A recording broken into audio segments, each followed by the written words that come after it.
Necessites un advocat i no saps on trobar-lo? Atlegem Abogados és un despatx situat a Esplugues de Llobregat, especialitzat en dret laboral, dret de família, dret de consum i assessorament fiscal i legal d'empreses. La satisfacció del client és la nostra raó de ser.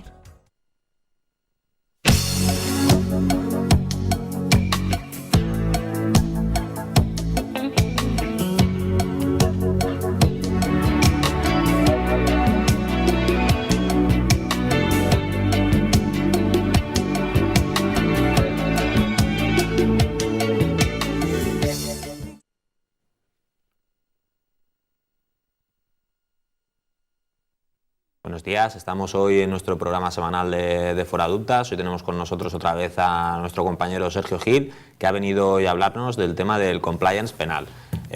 Buenos días, Sergio. Hola, buenos días. Bueno, ¿lo he dicho bien? ¿Es compliance o...? Sí, compliance. Es compliance, ¿no? Sí, correcto. Muy bien, muy Lo bien. que podríamos decir el cumplimiento normativo, básicamente. Vale, o sea, definiríamos el compliance como... El cumplimiento normativo que tiene que hacer una empresa.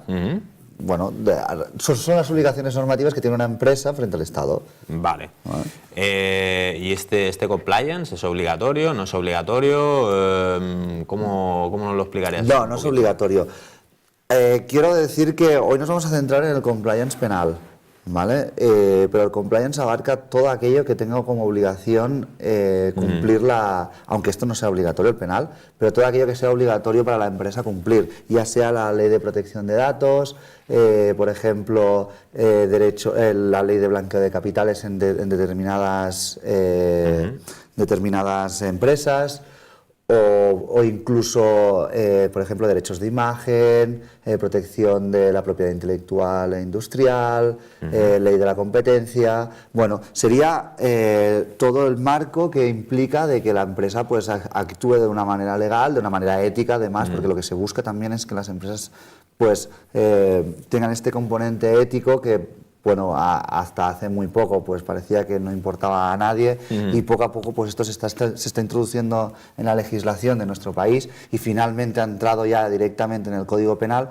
La única cosa es que no es obligatorio hacer el compliance penal y bueno, parece ser que ya nos estamos concienciando un poquito de que no solo las personas físicas tenemos que ser éticas, sino que también las personas jurídicas pues tienen que tener un compromiso social a través del cumplimiento normativo y actuar de una manera limpia. Bueno, todo esto lo estamos viendo últimamente, no solamente en estos casos del compliance, etcétera, etcétera, sino también en temas un poquito más, como por ejemplo, dijéramos, ciertas entidades bancarias que ahora valoran mucho el cumplimiento. Sí, correcto. Por ejemplo, cuando hablábamos de las cláusulas suelo... Todo el tema de transparencia, correcto. Etcétera, cuando hablábamos de las etcétera, cláusulas suelo era porque no habían hecho... O sea, ¿por qué se anula una cláusula suelo? Porque no han cumplido con los deberes de información. Estos son lo que se llaman las directivas MiFID.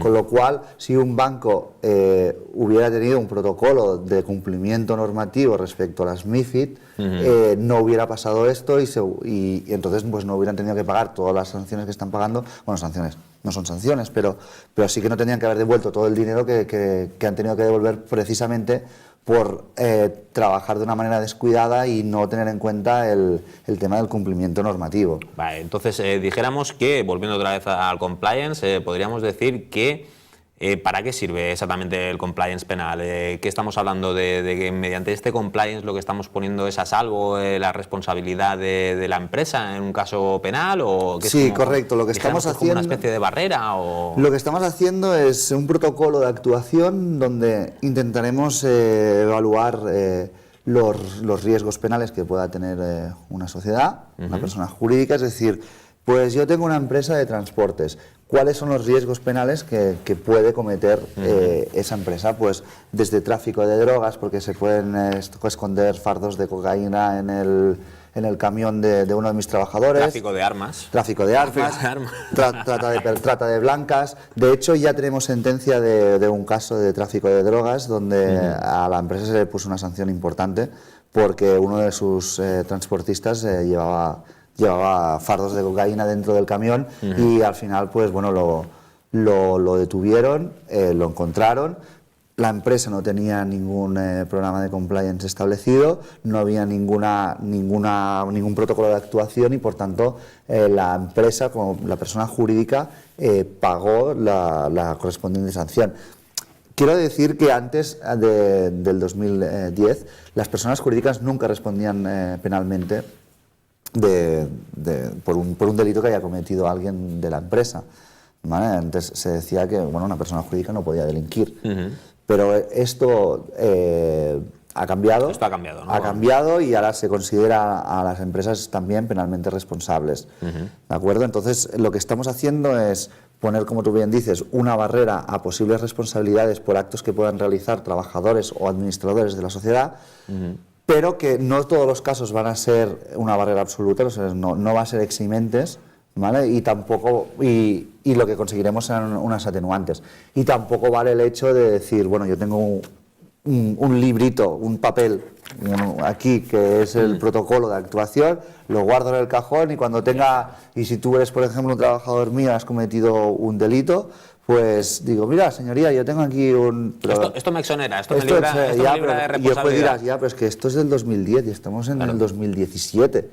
¿Usted cree que...? Esto se tiene que ir, esto se tiene que ir actualizando, tiene que ir trabajando cada... Es una materia muy viva, tiene que estar completamente en la actualización para poder precisamente actuar y poder poner trabas a aquellos que quieren cometer un delito a través de la sociedad. Por lo tanto, hemos dicho que en casos de administradores, socios, consejeros delegados, etcétera, etcétera... Y trabajadores. ¿Esto exonera de la responsabilidad penal de estos o no? No, de ellos no. De ellos no. Es decir, lo que estamos haciendo solo es proteger a la sociedad. Vale. ¿Vale? O sea, pero ellos como personas físicas... No, ellos si han cometido un delito...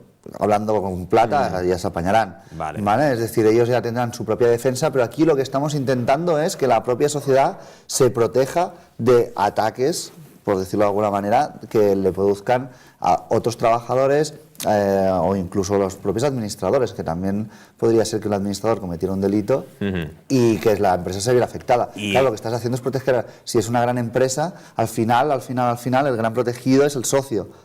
O sea, el accionista, perdón. Porque claro, si yo estoy invirtiendo en una gran empresa, una multinacional, que resulta que he invertido, pues no sé, 100.000 euros en acciones y ha cometido un delito, como pasó con Enron, por ejemplo, porque todo esto viene de Enron.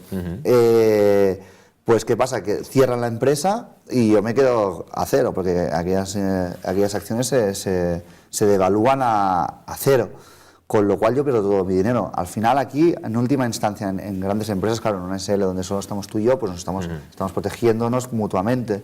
Pero aquí también estamos protegiendo al accionista final, que es el que tiene réditos de esa sociedad. Si yo, administrador, consejero delegado o un trabajador comete un delito, que tengo que decir que el delito tiene que ser provechoso para la sociedad también, ¿vale? O sea, no es un delito cualquiera, ¿no? No es un delito cualquiera, hay una serie de delitos que, bueno, son 20 delitos, ¿vale? No, por ejemplo, si el consejero delegado o el administrador de una sociedad comete un asesinato, la empresa no va a responder penalmente por eso, pero si comete una estafa, sí. Claro. Una apropiación indebida... Exacto, correcto, pero siempre que se esté dando un beneficio a la sociedad, ¿vale? Es decir, si yo, por ejemplo, administrador, me valgo de la sociedad para cometer una estafa, ahora estoy utilizando como un instrumento y además estoy pues ampliando el cash, digamos, de la sociedad. Claro, aquí sí, si no tengo un sistema de compliance penal, lo más seguro no, es que la empresa va a ser responsable penalmente, ¿de acuerdo? Entonces, simplemente eso... Vale. Son maneras de proteger de lo que estábamos diciendo, ¿no? De poner una barrera para proteger a la empresa de posibles perjuicios. De la empresa y al final, como últimos, pues todos aquellos que no han hecho nada al final. Porque, ¿de qué la estamos protegiendo concretamente? O sea, ¿qué penas se prevé el ordenamiento jurídico para castigar, dijéramos, este mal comportamiento o esta falta de previsión de las empresas que no han sabido cumplir o cumplimentar este compliance penal? Pues mira, las sanciones van, las penas van desde sanciones económicas a la imposibilidad de recibir subvenciones públicas. Pues si somos una empresa que, pues no sé, un canal de televisión como este que seguramente que a lo mejor recibe subvenciones, pues si comete un delito, pues le cortarían de raíz esa subvención. Luego, otra que puede ser bastante grave es, para mí, la más grave, la segunda más grave, pero que te corten te impidan tu actividad durante un periodo de tiempo. ¿Vale? Claro. Para que te digan que no puedes ejercer... Que la empresa no puede estar activa durante un periodo X de tiempo. Claro, imagínate eso... que son 2 años. Claro, de facto estás patando a la sociedad, porque no está facturando y le vienen gastos. Porque tendrán... Pierdes Claro. clientes, pierdes proveedores... Pierdes todo, pierdes toda la capacidad económica. Y luego ya la última, la más escandalosa, y que creo que vamos a tardar en verlo, ya veremos, pero creo que tardaremos en verlo, a no ser que sea algo extremadamente grave, que es la liquidación de la sociedad directamente, se cierra. O sea, estamos en una situación en que el Código Penal tiene la pena de muerte para una persona jurídica. ¿Vale? Es algo insólito porque estamos pasando de un Código Penal que no reconoce la capacidad de delinquir de las empresas a otro que precisamente lo que te está diciendo es, ojo, porque como delincas yo te fulmino. Vale. Una cosita, ¿es lo mismo el compliance penal que el plan de prevención de blanqueo de capitales? No, no es lo mismo, son dos cosas distintas, muy parecidas y que podríamos decir que una se engloba dentro de la otra. Es decir, el blanqueo de capitales lo que es prevención de un delito en concreto, que es el blanqueo de capitales y la financiación del terrorismo, ¿vale? Donde se tienen que tener unos protocolos de actuación, pues de recabación de información sobre el cliente que está comerciando con nosotros, de tener sus datos, de saber de dónde proviene ese dinero, cuándo nos paga nuestros honorarios. Por ejemplo, nosotros como abogados estamos obligados a tener eso, ¿vale? Entonces ahí sí que es obligación, porque hay una obligación legal, una ley específica que te dice determinados sectores, entre ellos nosotros, la banca, el sector inmobiliario, gestorías también, correcto, ¿vale? Pues esto tienen que tener obligatoriamente un plan de prevención de blanqueo de capitales. En cambio, como hemos dicho, el compliance penal no es obligatorio y a la hora de elaborarlo podría incluir dentro del plan de prevención también, aparte, dentro de todo lo que es el plan, pues el tema del blanqueo de capitales, pero son dos cosas independientes. Vale. Sí. Mira, una de las figuras que me ha llamado un poquito de atención dentro de todo el tema del compliance penal es una figura que parece ser que tiene cierta relevancia, que es la del compliance officer. Sí. No sé si nos puedes explicar un poquito esta figura en concreto, sí. ¿Qué labores tiene? El compliance officer vendría a ser como un ojeador dentro de la sociedad que vigila que todo lo que se está haciendo, todo lo que dice el protocolo que se debe hacer, se está cumpliendo correctamente. ¿Vale? Es una persona que se encarga de que todo funcione y que el protocolo se lleve a cabo y se lleve a cabo de una manera eficaz. ¿Y esta persona tiene que ser una persona que esté dentro de esa empresa? Puede ser una persona interna o puede ser una persona externa, eso es a elección pura de la sociedad. Mi consejo, yo lo veo más lógico, si es una empresa pequeña, igual sí que sería conveniente que sea alguien interno. Si es una empresa externa, hay una empresa grande, que sea uno externo, pero bajo mi punto de vista siempre yo creo que es mejor una persona que sea externa que no interna. Estamos diciendo que dijéramos que es el canal a partir del cual se filtran, dijéramos, las denuncias, ¿no? Las denuncias sobre comportamientos que pueden acarrear perjuicio para la empresa, con denuncias que hacen otros compañeros sobre, pues no sé, Pepito está haciendo no sé qué, ¿no? Sí, correcto. Se tiene que hacer un canal de denuncias internas donde diga, pues Pepito, como dices, ha hecho algo que no está que en el protocolo está prohibido. Vale. Entonces, eso sí, el compliance officer lo que tiene que hacer es canalizar todo eso, tiene que vigilar que todos los protocolos se están llevando adecuadamente, digamos que es es juez y es el vigilante de todo esto, es el policía, es el policía dentro de la empresa. ¿De acuerdo? Entonces, claro, si es un miembro dentro de la sociedad, que sí que forma parte del organigrama, aunque sea externo, es decir, dentro del organigrama tiene que haber un compliance officer independientemente de que esté dentro o esté fuera de la sociedad. pero si está dentro igual hay algún tipo de corruptela, o bajo mi punto de vista. He ido a conferencias donde me han explicado que es más conveniente que esté dentro, otras, esto va un poco dependiendo también de la sociedad. Y de la experiencia también un poco que haya tenido, supongo, que el conferenciante de turno, sí, ¿no? Correcto. Bueno, y dijéramos que, claro, evidentemente no es lo mismo una situación de elaborar o de realizar un compliance para una empresa grande, pues yo qué sé, una empresa que tenga 100 trabajadores o 500 trabajadores, que para una empresa un poquito más pequeña. No sé si nos puedes señalar alguna de las características o diferencias. Lo más esencial es que, claro, en una empresa pequeña el compliance officer tiene un contacto directísimo con cada uno de los trabajadores. Entonces puede detectar enseguida, tiene mucho más margen de maniobra que en una empresa grande que tienes que controlar a 500 trabajadores. Por contra, en una empresa grande el compliance officer va a tener muchos más recursos informáticos, de dinero y demás para poder atajar esos problemas que se puede encontrar. En cambio, en una empresa pequeña los recursos van a ser muchísimo más limitados. Entonces es esa dicotomía entre más cercanía con el trabajador y con la actividad. Y mayor conocimiento, por lo tanto, de la actividad. Pero menos recursos para poder atajar un problema que aparentemente puede ser grave. De la otra manera, las grandes empresas pues están un poco más alejados de la realidad de la empresa quizá, pero tienen muchos más recursos para poder llegar a ese problema con más profundidad. Bueno, y en este tema del compliance penal, ¿se necesita la formación de alguien en concreto? Por ejemplo, esta persona, por ejemplo, el compliance officer,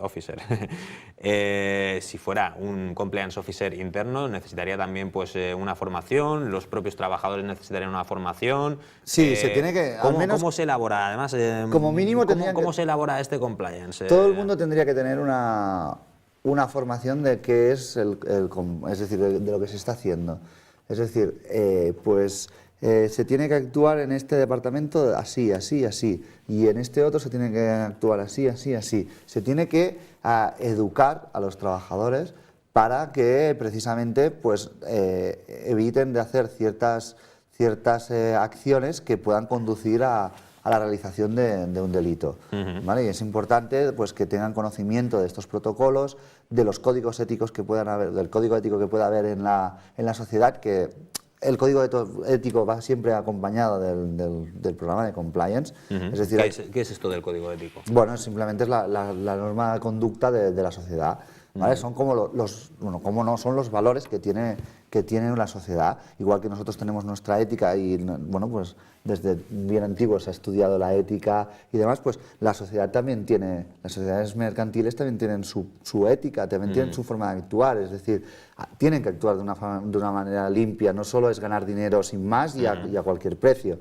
También tienen una responsabilidad social corporativa, tienen un compromiso pues, con sus proveedores, con los clientes, tienen pues, que actuar de manera limpia, de manera transparente, de manera pues, correcta para no causar perjuicios y que no sea solo pura avaricia. ¿Y dijéramos, los trabajadores tienen que estar de acuerdo con estos códigos éticos? No. ¿Los tienen que firmar? ¿Los tienen que...? Tienen que conocerlos. Tienen que conocerlos. Correcto, pero los valores éticos de la sociedad los van a decidir los administradores de esa sociedad. Otra cosa es que los administradores puedan contar con los trabajadores, obviamente. Eso nada no lo prohíbe, pero al final el trabajador pues entra y los valores de esta sociedad pues es esto. Nos encontramos en una empresa que es dinámica, que es joven, por lo tanto pues queremos dar pues una imagen pues juvenil, tal. Otra pues es más seria, pues tienes que ir vestido tal, tienes que tal. Esos códigos pues se tienen que respetar. Vale. Esto del compliance penal, dijéramos que es una evaluación pues, de riesgos, ¿no? Como ya hemos dicho anteriormente, y tú has dicho que esto tiene que ser una cosa dinámica, o sea, que no significa que hagamos esta previsión de cuáles son los riesgos y los metamos en el cajón y nos olvidemos de ello. No. Has dicho que se tiene que ir actualizando, que se tiene que ir revisando. ¿Cada cuánto se tiene que revisar? Pues mira, lo ideal sería o cada semestre o cada año, ¿de acuerdo? Y luego, sobre todo, cuando haya algún cambio sustancial dentro de la sociedad, es decir, hemos cambiado pues, un proceso de producción concreto, pues hemos cambiado unas máquinas o hemos cambiado esto, ya no lo producimos así, sino que lo producimos así. Y bueno, pues ahora en vez de hacerlo todo manual, pues lo hacemos de manera digital. Con lo cual hay que ver qué cambios se comporta eso, qué variaciones puede haber y si tiene alguna implicación penal a la hora de trabajar. con lo cual siempre que hayan cambios sustanciales, como mínimo ahí seguro que se va a tener que revisar y luego ya para ir sobre seguro, pues o cada semestre o cada año a poder ser. Vale, perfecto. Pues muy interesante el tema que nos has estado comentando. Sí, la verdad es que Sergio. sí, que es bastante interesante. Bueno, pues nos despedimos de nuestros espectadores, invitándoles a que vengan y nos vean en nuestro próximo programa. Hasta entonces, pues hasta luego. Que vaya muy bien.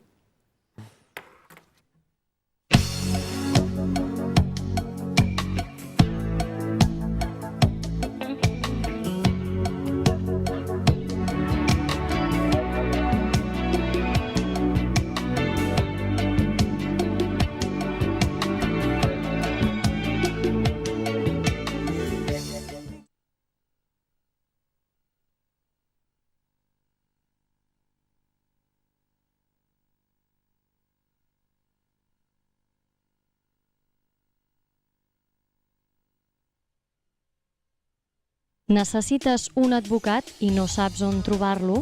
Atlegem Abogados és un despatx situat a Esplugues de Llobregat, especialitzat en dret laboral, dret de família, dret de consum i assessorament fiscal i legal d'empreses. La satisfacció del client és la nostra raó de ser.